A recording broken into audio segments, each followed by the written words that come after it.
అమరావతి చుట్టుపక్కల కూడా డెవలప్మెంట్ కనపడుతుందా? ఈ అమరావతి ఒకసారి అభివృద్ధి చెందితే రియల్ ఎస్టేట్ ఎలా ఉంటుంది? అది అంటున్నారు కానీ అయిద్ది అవ్వదు. ఇప్పుడు అయిద్దండి 20 సంవత్సరాలకు 30 సంవత్సరాలకు అయిద్ది.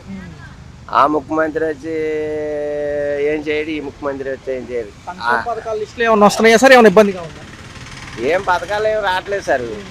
అంటే 1వ తారీఖు పెన్షన్, తర్వాత రేషన్ వస్తున్నాయి, పింఛన్లు వస్తున్నాయి, రేషన్లు వస్తున్నాయి. కానీ ఈ మొన్న క్రిస్మస్కి సంక్రాంతికి కానుకలు ఇస్తానన్నారు, అవి రావట్లా. మరి 25 కదా సార్ క్రిస్మస్, తర్వాత చూసుకుంటే సంక్రాంతి.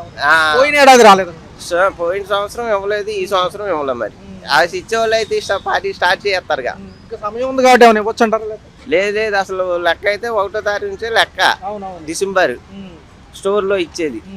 హస్బెండ్ది ఇప్పుడు 22 వచ్చేసింది కదా, ఇంక ఇచ్చేది లేదు. ఇక వాళ్ళని అడుగుతుంటే స్టోర్లో రాలేదమ్మా ఎవరైనా అన్నారు. సూపర్ 6 లో భాగంగా ఏదైతే గ్యాస్ సిలిండర్లు 3 అన్నారు, 1కి కొంతమంది పడ్డాయి, 2కి కొంతమంది పడ్డాయి అంటారు. అసలు ఏమైనా పడ్డాయా?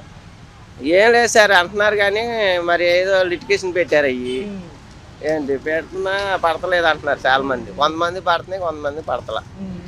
ఈ ఇల్లులు ఏమో కొంతమందికి వస్తున్నాయి, కొంతమందికి రావట్లా. మరి ఆరోగ్యశ్రీ కూడా లేదు కదా ప్రజెంట్. ఆరోగ్యశ్రీ అంటున్నారు కానీ ఏం పడతలా ఆరోగ్యశ్రీ. అది తదుపరి ఎలా ఉంటుంది అంటారు? అంటే స్థానిక సంస్థల ఎన్నికలు త్వరలో ఉన్నాయి కాబట్టి జనవరి అనంతరం మరి మున్సిపాలిటీలతో పాటు గ్రామ పంచాయతీ ఎన్నికలు ఉన్నాయి. అంటే ఎవరైతే వాళ్ళు డెవలప్మెంట్ చేయాలి అంటున్నారు, తిరుగుతున్నారు.